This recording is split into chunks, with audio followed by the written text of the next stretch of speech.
The idea of spending hours of your day in the library makes most teens roll their eyes. But the ZAPP Zine collection could pique any bored teenager's interest, providing a glance into the history of pop culture and DIY self-expression in Seattle, the home of the 90s grunge movement. It happens completely outside of any type of overarching controlling system. So you don't need to go through a publisher, you're your own publisher of your material.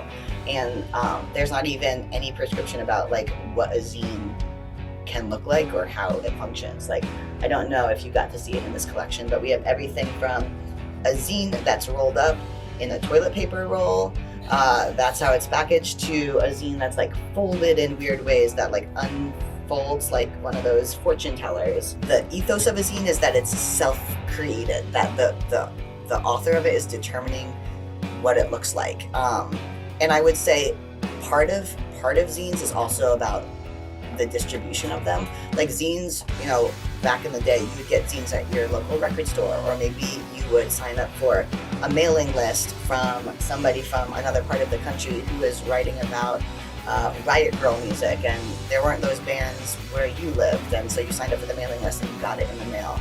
You're not going to a bookstore, you're not going to somewhere where you're purchasing it. It's more of a person-to-person way of communicating creativity or whatever information it is that you want to share. The creativity and culture in the scene also offers the opportunity to be free of judgment.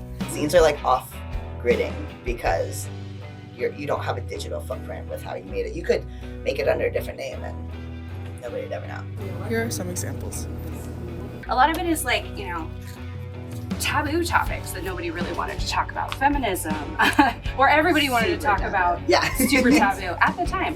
Yeah. And now they're becoming a little bit more mainstream. We've got, gay culture, the secret teenage revolution. So this is, feel free to open them up. These are more professional. Some of these are they'll have a title, the title page that kind of is nice, and then the inside is a bunch of weird comics that they made. We've got some, music that are specific to the area, so it's the politics of dying, and somebody talking about toxins in water, or something like this where they're just documenting their life as a dude. A lot of them are this is one of my I went to school for illustration. This is one of the first graphic design, or not graphic novels that I started reading. Mainly it's just a guy drawing because he could. Not because he wanted to get published, but because he wanted to. When it comes to the process of making zines, anyone can make one, as the materials and content are all up to the author. So don't be scared to try it yourself.